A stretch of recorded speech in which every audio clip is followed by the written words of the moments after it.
Okay, so Rick, can you hear me? Yes, I can. Great. So I think we can kick off this session, right? Yeah. Yeah. So welcome everybody to this session on FHIR documents. I'm quite excited to hear new stuff about FHIR documents, and I'd like to say hello to Rick. And I think I'll just pass on to him for the presentation. Any questions you have, please put them in the Woover app, and I'll read them out at the end of the session. So we'll take the questions at the end of the session, which will be around sometime around 1750.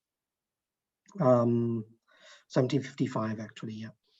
Great, so welcome, Rick. All right, I'll take over here. So thank you all. So my name's Rick Geimer. I am the Chief Innovation Officer of Lantana Consulting Group. I'm also one of the co-chairs of the FHIR Infrastructure Working Group at HL7 and a member of the CDA Management Group. And I have a little to do here that says add photo. So sorry, I forgot to add my picture. I'll make sure I get that before I send the final slides out. Again, welcome all. This is the FHIR documents session. Hopefully this will be exciting for everyone here. If you haven't learned about FHIR documents before, if it's not exciting, it's probably because I'm only on my second cup of coffee and it's 8:15 in the morning here. And I think the rest of you are all getting ready for your first beer if you're in the Amsterdam time zone. So for today's session, what I hope you'll all be able to take away from this are understanding the key characteristics of clinical documents, whether they're in paper form or electronic. You'll understand the FHIR document paradigm, how all the various resources related to documents in FHIR work, and what the rules are. And you'll understand how to navigate and find FHIR implementation guides around documents. The example we'll be using is the C-CDA and FHIR specification. So there are many different kinds of clinical documents around. You can find, if you've ever been in a hospital or other healthcare setting and were discharged, you probably received some kind of a paper discharge summary. If you've been working in healthcare IT for a while, you've probably seen some consolidated CDA documents like a C-CDA floating around in electronic format, and they can be rendered in various style sheets. Diagnostic imaging reports, things out of radiology, are a form of clinical documents as well. And these days you can bring them up on your iPhone. And though I have to admit this is quite an old iPhone here, but basically what my point here is they exist in a variety of different formats, but the format is not what makes a clinical document a clinical document. Rather, there are several key characteristics that are common regardless of whether they're in paper, on your computer screen, or on your phone, or in some kind of a radiology PACS system. So the main characteristics of clinical documents, the first one is persistence. So clinical documents are not ephemeral objects. They're not something that gets sent around from system to system as a message and then discarded. Clinical document by its nature is something that belongs in the patient chart and is meant to be persisted in an unaltered state for a period of time. And there's usually legal and regulatory requirements around that. In the US, it's often 7 years. And this ends up being somewhat interesting because in the that legal retention period is longer than people have been using FHIR in production. So the point I like to make there is that clinical documents often outlive the servers and systems and syntax on which they are created. So when you start playing around with clinical documents, it's important to think about document management and how you're going to archive and record these things over time, because you might generate that document on the fly based on a user request today, but 6 years from now, some lawyer may come knocking on your door and say, we've got a malpractice suit, and the information in this document is important for that. Can you produce it? And if you can't, you might find yourself in a little bit of trouble. So when you start playing with clinical documents, make sure that you pay attention to the persistence characteristic. The next one is stewardship. What this means is basically if you're going to persist a document, there has to be some entity that is charged with its stewardship or maintenance. So a clinical document is maintained by an organization entrusted with its care. So that's the organization that's going to keep the record for that persistence period. This is also known as the custodian property in a clinical document, and I'll talk about that a little bit later. Next is the potential for authentication. Clinical documents are meant to be signed by clinicians. So things like, history and physical, a discharge summary. These are all things that are that when somebody creates them, usually a clinician, that they are expected to put their name to it, to attest to the content. And it is this potential for authentication that is probably the distinguishing characteristic between documents and messages. If you've got something that has a space for a clinician's signature, that's a pretty good indication that it might fit in a document paradigm. Next is context. So a clinical document establishes the default context for all of its contents. In other words, it sets up who the patient is, who the author is, what kind of document is it? Is this a continuity of care document, or C-CDA as they're known, which is often used as a summary. I'm doing air quotes around summary because sometimes they're 60-page data dumps. But that's one kind of document. But a procedure note or an operative note are very different kinds of documents. They're not summary at all. They're very specific and detailed about a given encounter or episode of care. Next comes wholeness. Clinical documents tell a whole story. They're not just individual data elements. So if you queried a system for a patient's latest blood pressure, that blood pressure observation that you get back is not a clinical document. Okay, that's a little data element, data fragment, whatever you want to call it, but it doesn't tell a whole story. If instead you got back a history and physical that included a vital signs section and the blood pressure was one element in there, that history and physical is a whole thing. It tells basically the story of an encounter in that case. And it's got a lot of different measurements in that vital signs section. It'll have, in addition to the blood pressure, it'll have things like your weight, your BMI, et cetera, et cetera. So that wholeness is another key characteristic of clinical documents. And lastly is human readability.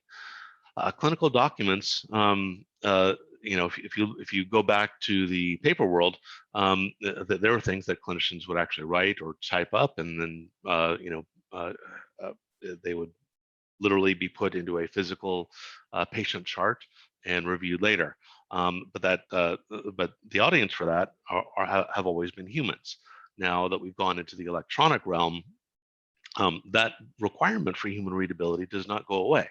And this is important because clinical documents may be shared among organizations of varying levels of technological sophistication. So let's say you're at a very fancy high-end hospital, and you've got you had EHRs in use for many years. You're documenting all of your problems using SNOMED codes, all your labs using LOINC and such. So you've got all this fancy terminology working behind the scenes, but then you create a discharge summary and post that in an HIE, and maybe the patient the following week happens to be traveling somewhere and ends up at a place without that level of sophistication. Since clinical documents have a human readability characteristic, you don't have to worry that end system doesn't understand your SNOMED codes and all that. They can bring that up on a web browser and read everything.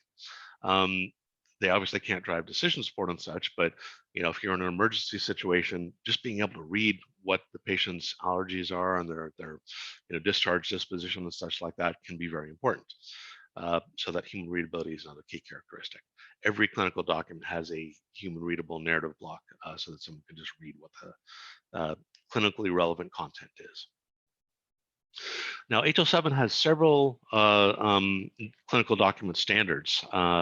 The first one, the granddaddy, is called clinical document architecture. This was based on HL7 version 3. HL7 version 3, while it was a grand effort, many would now admit that it basically failed in its key mission. It was meant to be something that would improve upon HL7 version 2, which had no rigorous model behind it, and the syntax was somewhat idiosyncratic with pipes and hats delimiting content. So HL7 version 3 came about and said, okay, we're going to make everything model-based. We're going to have XML as the default syntax. And that was all well and good, but the fact is the way that they went about it, especially how they created implemented artifacts like XML schemas and such, and the data types they used, just weren't really what everybody else ended up using. HL7 kind of went about the modeling and XML syntax route in a, I won't say a proprietary way, but an idiosyncratic way. And clinical document architecture, or CDA, which was based on HL7 version 3, inherited a lot of that. In fact, in the US, most of HL7 version 3 is, never really saw the light of day, never got implemented. The only exception is clinical document architecture, CDA, because it was the simpler, more stable piece of HL7 version 3. And also satisfied a need that we had in the US for being able to share clinical content in a standard way. And it seemed like something that folks could implement and did implement. And the way it got implemented was in a specification or implementation guide called Consolidated CDA, or C-CDA. And apologies here, I just noticed a little typo, as my G did not get capitalized. And that's going to drive me crazy if I don't fix it. There we go. And let me swap display view. Okay, so CDA is a very generic specification. It's meant to define any kind of clinical document for any country, basically. It's an ISO standard, and implementation guides are what used to constrain it for a given use case. So Consolidated CDA basically defined a series of document level templates for the US primary care use case. And I'll go into some detail on that shortly. FHIR, when it came around, had a document paradigm built in as well. It is, in my opinion, much more concrete and implementable than CDA ever was, just out of the box. But it still benefits from profiling, and will and HL7 has a variety of implementation guides based on the FHIR document paradigm. And the one that we'll go through as an example today is C-CDA on FHIR. So basically it's a FHIR implementation of Consolidated CDA, but there are other FHIR document implementation guides out there. Okay, so back to CDA, Clinical Document Architecture. It is a specification for the exchange of clinical documents. It is both an ANSI and an ISO standard, and it's developed and maintained by HL7 Structure Documents Working Group. And it's a base standard on which many implementation guides are built, such as Consolidated CDA, but there's a lot of others as well. QRDA for quality reporting, HAI reports for healthcare-associated infection reporting in the U.S. To the CDC and such, and there are many other CDA-based implementation guides out there. So Consolidated CDA is the one that has seen the most use in the U.S. at least. So Consolidated CDA, it's a huge implementation guide that consists of about 12 different document types that are recorded in there. However, only few are actually used much in production. The biggest one is probably the continuity of care document, or C-CD document type, which it's also known, at least the link code for it is a summarization of episode note. And it's intended to capture a summary of the most relevant clinical information over a period of time. So it could be, let's say you were seeing a particular primary care provider for 5 years, and then you decided to move to a different country or different state. You could use your original provider could export a continuity of care document, and the idea was that would be a relevant snapshot of your most important healthcare information. Unfortunately, how it was implemented was more of an EHR data dump. So instead of getting the most important and relevant information like your latest labs, your latest vitals, many EHRs implemented such that they exported every piece of information that was known about a patient in this thing. So you end up with a 60, 70 page summary documents that no clinician in the right mind would ever want to read. So the usefulness of these is a bit less than had been hoped, at least in the US, but they are still quite relevant, and they do contain a lot of information. And I find them very valuable for data mining. If you're trying to import a lot of information into a system and not caring about the human readability aspect so much, CCDs can be useful. But if you're treating them the way they were intended to be, human readable clinical documents with some coded information to supplement it, CCDs are not your best route. Fortunately, there are a lot of other document types like a discharge summary, which tends to be information relative for a particular episode of care in a hospital stay. Those tend to be a bit more focused. There's also other types like procedure notes and operative notes that are very detailed about a specific procedure or something that's going on. So in summary, Consolidated CDA has a lot of different document types. One of the big important aspects of it, though, is in addition to these document types that are here, it also serves as a library of, in CDA, what were called templates. In FHIR, you would call these profiles. So what it means is all the document types in C-CDA, if they talk about allergies, they represent them the same way. So there's an allergy intolerance template in Consolidated CDA, and every document type that references allergies uses that.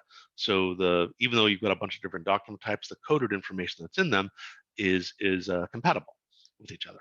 And since this one gained so much popularity, most other CDA-based implementation guides actually leverage the templates in here. So we found a lot of valuable interoperability out of Consolidated CDA.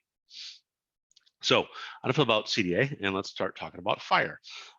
So FHIR and CDA have a few similarities. For starters, they both support profiling, and CDA would call that templating for specific use cases. They both require human readability as a minimum level for interoperability. In fact, FHIR kind of learned that lesson from CDA. CDA was the first HL7 standard to require that human readability piece.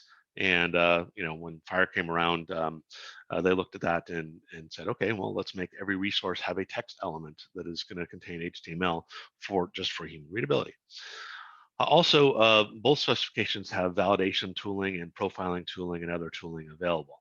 Though I'll be honest, with CDA, the tooling came about much later in the process. In other words, the standard came around about implementation guides started being created in things like Microsoft Word, and then eventually we came up with some profiling tooling and validation tooling as well. If you look at the differences, I'd say FHIR. A key one is that FHIR can be used out of the box. Now, every time I say that, there's usually someone who says, "But wait," but I'll make a case for this, and that's in CDA, if you open up the base CDA standard, you have no way to tell how you're supposed to represent an allergy or a problem or medication administration. It's just the standard itself is too generic to really handle that very well. You need to create profiles or templates, as they're called in CDA, to constrain the standard for that kind of use. FHIR, on the other hand, has an allergy intolerance resource. They have a medication administration resource. They have a concern resource. So all the resources with their key properties are present in the base spec. The thing that is not there are often terminology bindings, aside from native FHIR codes that are in there, but like many things like observation values and such are unbound, or they only have example bindings in the FHIR base spec, and it is intended that any given country or jurisdiction would put in their own binding. Also, most things are optional in the FHIR base spec. So if you have requirements, you might tweak a field and make it required where it was optional before.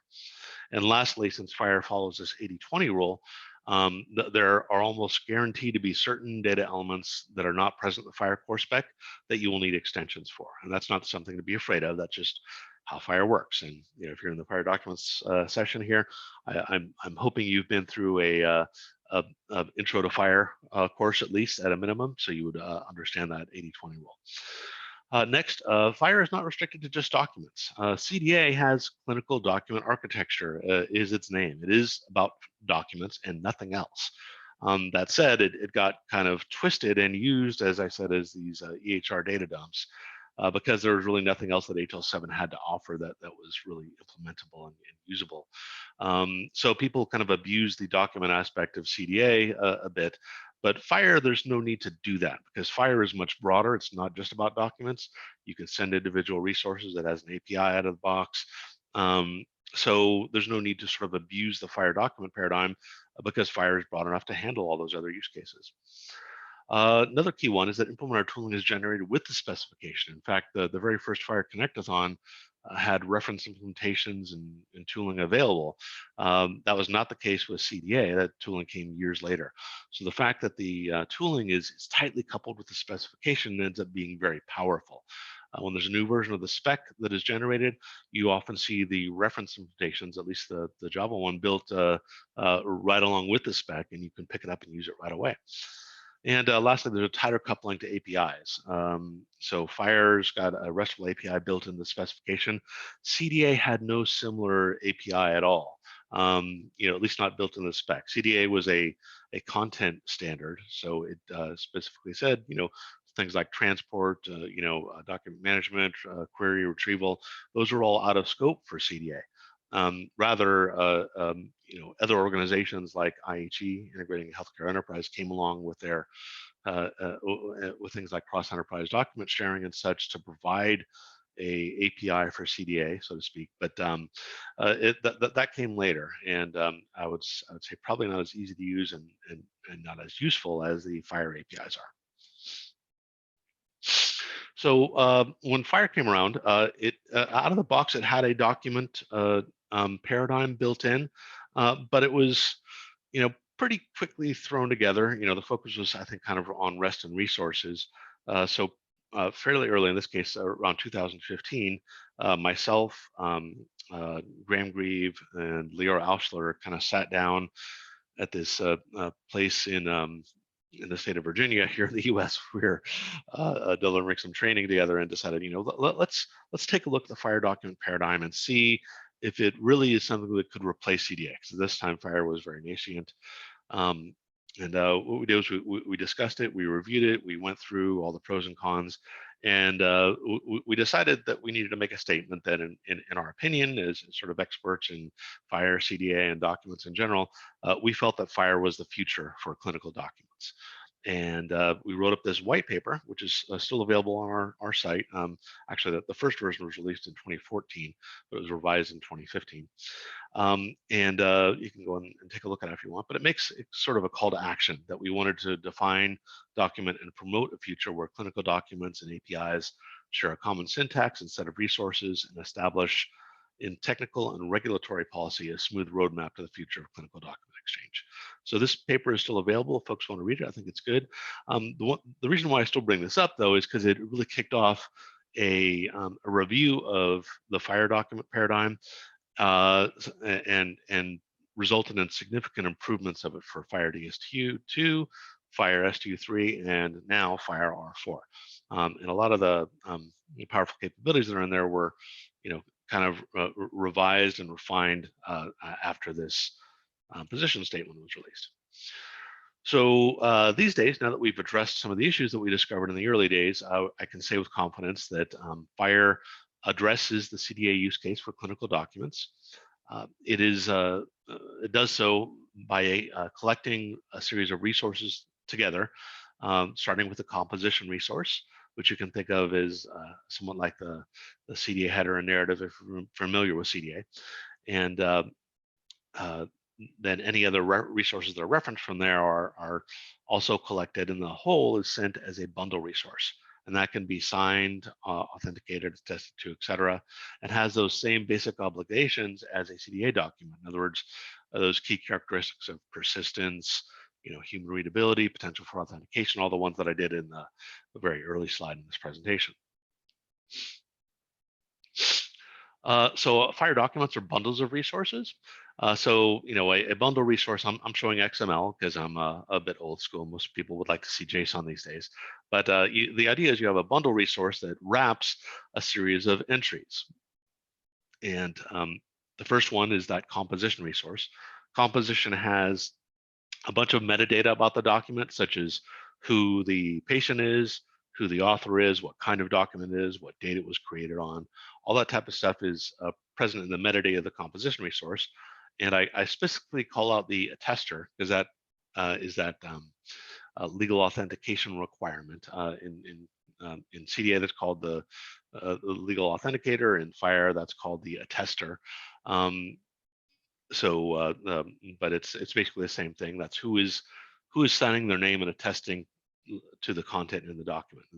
Generally the most senior clinician involved in the creation of it. Then the composition resource has a series of sections. Sections can contain other sections, or the sections can nest. You can have sections and subsections and such, but then the sections themselves contain human readable narrative as well as discrete resources. So a section can have a medication request that can reference the patient, and often that's the same patient that's listed as the subject in the metadata of the composition resource. Sections contain other resources like observations that point to devices, and so on and so on. So when viewed logically, since basically a section can then point to a medication request, then point to a patient, you can almost think of this as a tree structure, but when you actually view them in XML or JSON, they're very linear. The entries, basically are just in a single list, and rather they have references that point to each other. And I'll demonstrate how that works later. Okay, so the composition resource, kind of said this very quickly before, but it contains, like I said, the patient, the author, the custodian, or the steward of the document, the type. And generally the composition resource, you can think of this as having all the metadata that you need to index a document. So it's sufficient for medical records management, document management, for exchange, searching and retrieval. And also, this is where the human readable narrative is present, is in the composition resource. So if you need to display a clinical document, nearly everything that you need is in this resource itself. The only exception is the patient resource, which is defined as the subject here. There we go, subject. So in composition, it's a reference to any, but typically that would be a reference to a patient resource. And the patient resource will have its own narrative, and the idea is you're supposed to display that first. And I'll talk about the rules of rendering clinical documents shortly. So sections and narrative. So the composition resource contains sections which may be nested. The narrative markup is XHTML, which means that you can just bring clinical documents up in a browser and it will display them fairly naturally without a lot of extra work. The narrative contains the attested text of the document. So when you see an attester, or basically when a clinician signs the document, what they are signing is not the coded resources that are present. They are attesting to the text that is present, the human readable narrative, what they saw on their screen. So what this means is if you have if the clinician on their screen when they're entering their data, they see, an allergy section, and they add in penicillin as the thing that they're allergic to as a substance, and hives as the manifestation of that allergy, then what they're attesting to is that this patient, if they are given penicillin, they will likely manifest hives as an allergic reaction. All right. What they are not attesting to is the SNOMED codes or other codes behind the scenes that represent that in a coded fashion. They're attesting to what they as a human saw, and clinicians generally are not going to see the SNOMED codes. And so just be aware of that. When you're testing to a clinical document, you're testing to the narrative of it. Also, in light of that, it's okay for sections to consist of only human readable text. So if you receive a clinical document and you see that there's a section that has no entries, no other coded resources in it, that is okay. That is perfectly allowable for them to be human readable only. Which again, another reason why when you're dealing with clinical documents, you need to think about ways of displaying them to their users, to their intended recipients. And when you're creating them, you need to provide a human readable narrative as well. It's not sufficient to just provide machine readable resources for clinical documents. So to continue on these, several key fields in here are like a identifier, which is the logical identifier for a document if you're trying to search and retrieve it. The date, which is when the document was created. The type, that'll be like the code here in this case, which is the classification of the document. Oops, sorry, I kind of got these reversed. The the narrative is the fields I'm looking for on this page. I'll apologies there. I'll try to fix those a little bit later. And basically and so on and so on. But we do get down to sections and narrative down here, and this is where the sections are in a clinical document, and this is where you'll have that human readable narrative. And basically what it looks like is this: when you get a section in the CDA, you'll have a title, a section element in the XML or JSON. You'll have a title, which is again meant for human display, and that's the title of the section. Sections will often have a code, which will facilitate search and retrieval. So in this case, this is the LOINC code for an allergies and tolerance section. And then this is where we get down to the human readable part. We'll have a text element, and inside here literally is just HTML. So now I've only included a single bullet in this case. It says penicillin-hives, which is that example that I gave a couple slides ago. And to a human, if you were to just look at this part, it's fairly intuitive what you're doing. You're talking about allergies and intolerances, and we see a bullet here that says penicillin-hives, and any human clinician would look at that and said, oh, okay, if I give the patient penicillin, they're likely to get hives as an allergic reaction, or rather manifest hives as an allergic reaction to penicillin.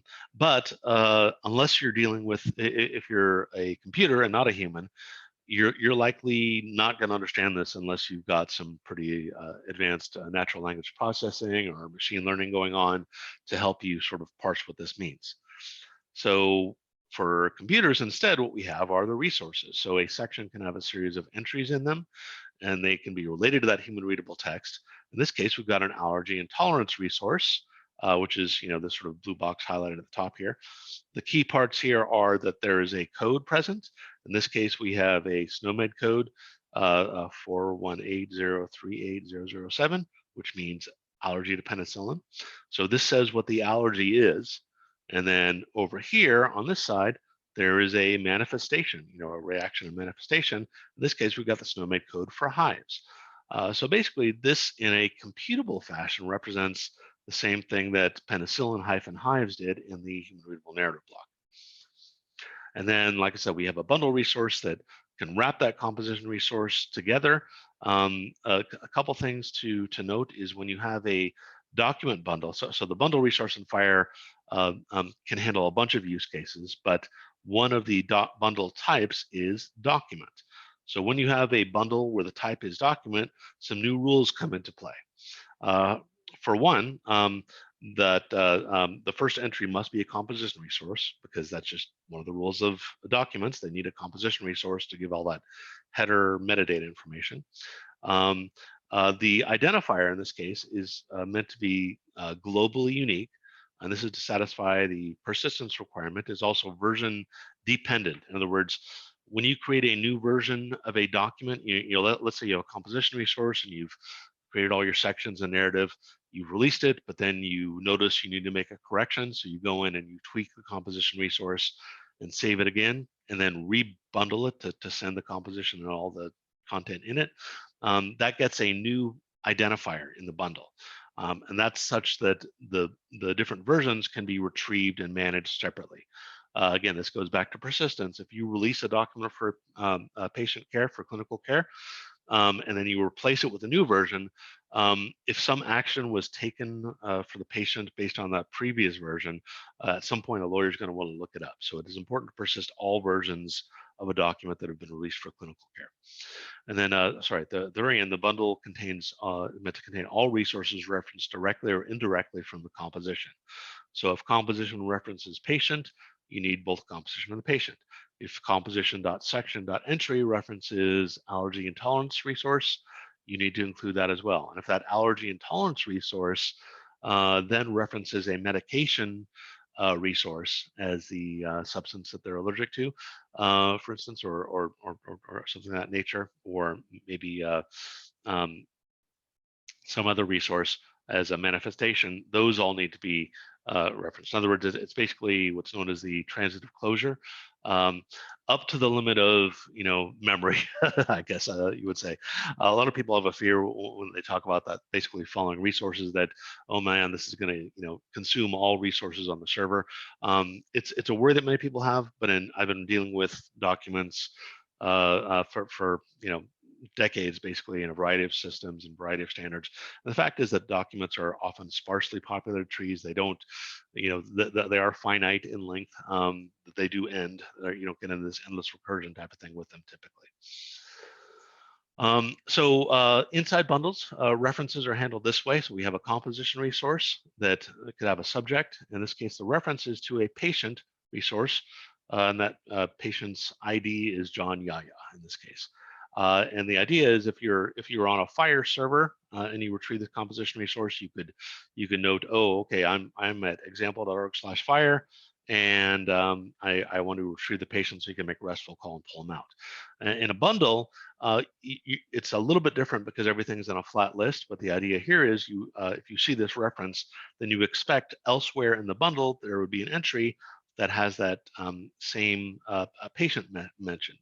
And one thing you might note is these are not exact character match, because this here, the composition resource on a FHIR server where this was, where this document was generated, was using relative references. So there is some work to do when you're parsing a bundle. You have to be able to go up and look at, okay, what is my entry? What is the full URL value? And then understanding the rules of FHIR, you can figure out that example.org/FHIR was the FHIR base URL, and you could prepend that to this value, and then you get an exact match later on. Just something to be aware of when you're dealing with bundles is sometimes you have full URLs in your references, but sometimes you just have relative URLs, and you have to be able to handle both. These could also be things like URNs, or uniform resource names, like UUIDs or OIDs as well. They are legal for full URLs and references as well. Now, when you're displaying documents, FHIR documents, they are meant to be displayed in a certain order. First thing you should do when you render it is display the composition.subject, which usually refers to the patient resource, and you're going to point to the text in there. So you're going to render whatever the text of the subject is. Then you're going to render the composition.text property, which is a human readable representation of all that metadata in composition. And then lastly, iterate through the sections in order and render their text elements. There is an XSLT style sheet that implements these rules that's available for download. You can use that if you want, or you can just, in your applications that display documents, you can follow these same rules in JavaScript or whatever it is that you use for display. There are several aspects of the FHIR REST API that deal with documents. To generate documents, we have a document operation that can point to a composition resource and pull everything out. You can move documents around via the FHIR REST API. You can send them to bundle or binary endpoints depending on your use case. It is possible to take a FHIR document and post it to the transaction endpoint of a FHIR server to break it apart into its constituent resources if you want to mine a document for data. Though you may need to convert it to a transaction bundle first. It depends on your server. Graham Greaves' server will handle a document and do that, a bundle of type document and do that. Happy requires conversion to a transaction. FHIR implementation guides are basically collections of profiles, value sets, examples, and resource instances that take the FHIR document paradigm and specialize it for a given use case. So there's an implementation guide resource that ties all that together. I do note that publishing FHIR implementation guides is a rather new and tricky process. Anybody who's dealt with it knows that. Here's an example of an implementation guide that is based on the FHIR document paradigm. It's called the C-CDA and FHIR specification. And it is basically meant to be a FHIR representation of Consolidated CDA, release 2.1. So it has all the document types in there with one exception, and that is the unstructured document type. And I'll get to that in a second, why that was an exception. This defines all the C-CDA document level profiles and represents coded data by referencing a set of profiles called US core. That is another implementation guide that we did in the US that has things like allergies, problems, meds, labs, And instead of reinventing the wheel, we just referenced those profiles from C-CDA and FHIR.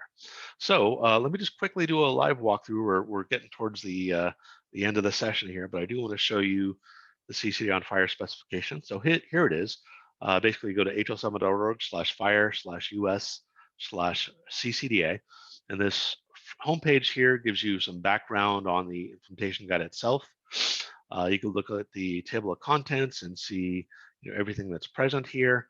But the key parts are that there's a background that tells you, things like the key characteristics of clinical documents, gives a bit of history about clinical document architecture and consolidated CDA, moving from CDA to FHIR, et cetera.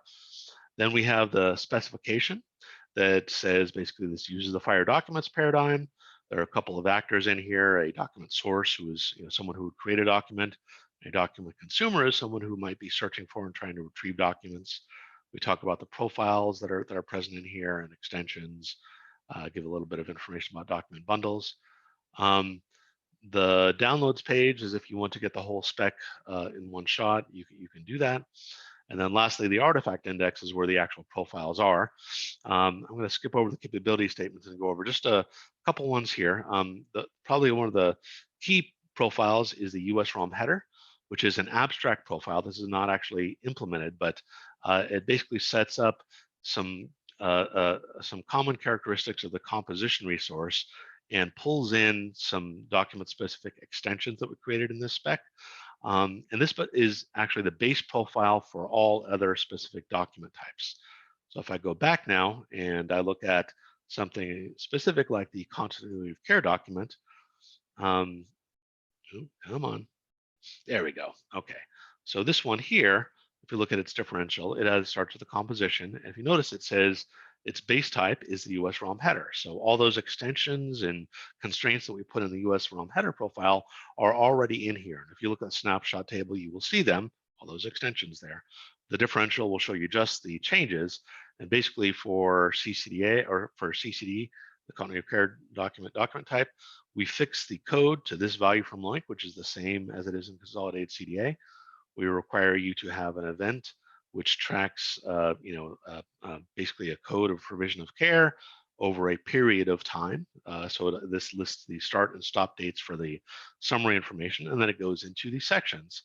It defines things like an allergy intolerance section, a medication section, and so on. And each of these sections can contain entries, and these entries reference US core profile. So if I click on this, it actually brings me to the US core. Notice the implementation guide changed to US core now, and this is a US core allergy intolerance resource. So at that, I think, let me see here. I'll go back to here to sort of wrap up. So just a reminder about the objectives. What you're supposed to learn here is key characteristics of clinical documents, learn about the FHIR document paradigm and how to navigate the spec. If you need to contact me during DevDays, my email is rick.geimer@lantanagroup.com, or you can use the Whova app. And there's only a couple minutes left for QA, but I will hand it back to Gustav to read any questions that we've received. Yeah, so thanks, Rick. So actually, we've only got 2 minutes left, but I'll just, so the first question is, how do you handle signatures? So somebody came along, examples with unspecified attributes within the bundle signature. Okay, right. So there's a couple things there. There's two kind of signatures that we deal with in FHIR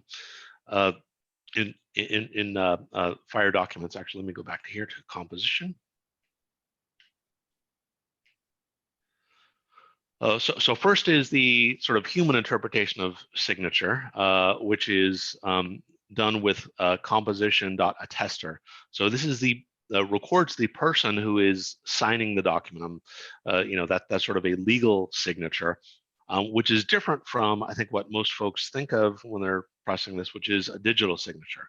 So if we go back to the bundle resource, come on, there is a signature property on here at the very bottom of bundle. And this is where you would put a digital signature if you're digitally signing the bundle. Do note, though, that while bundle as a whole is a normative artifact, signature is marked as for trial use. And the reason is because, frankly, we haven't done a lot at FHIR Connectathons testing digital signatures. So that piece of the spec hasn't seen the kind of use that we would like it to, but that is how you would do it. And there is a signature data type that you would use. Whoops, and it didn't link directly to it there for some reason because I started scrolling too fast. But that is how you would do a digital signature. So again, two aspects. One is the attester and one is the digital signature. Okay, so we'll just try and take one last question. And then there's a question regarding the difference between transaction bundles and document bundles, and whether the format of the references within the FHIR document bundle would be the same as the references in a transaction bundle. Absolutely. When it comes to references, a reference is a reference is a reference. They are all identical. When you have a bundle of type document, the key thing that's different from transaction is, first of all, the intent. It's meant to represent a document, not a transaction. And two, document has several rules, such as the first entry must be a composition resource. But what I do, frankly, I do this all the time in my regular work, is it's very simple to take a document bundle and convert it to a transaction. The references are the same, so you don't have to massage that at all. What you do need to do is change the type, and then you'll need to, at the bottom, add a request field, because documents generally will not have a request because they're not RESTful in nature. But you'll need to basically create a request for each entry, and note, like, make it a post or a put, depending on your use case, if you're trying to load a server with that content. Okay, so one last question. So if we have a document bundle and we want to transform that into a transaction bundle, so first off, why don't we have similar features that we can split down the individual resources? And what would be the best in the document bundle, and what would be the best approach to actually transform the bundle to a transaction bundle? Well, I kind of just said that, but documents and transactions do have discrete resources. All that stuff is the same. You can treat them 90% of the same. Really, the difference is that code at the top, changing it from document to transaction when you do a transformation between the two, and adding that request so that you can tell a server, that for this given entry, I want to, basically use put or whatever to create a new version of it. Folks can reach me offline. I've actually got some XSLT code that'll do that transformation. It works pretty well, and I could share that if folks want it. Great. So I think those extra 2 minutes were worth it. There are a couple of other questions in Mova, so maybe you could follow up on them. Yep. Yeah, I can review that later and respond. Okay. Thanks a lot. Thank you. Great talk. And to everybody else, have a nice DevDays. All right. Thank you all.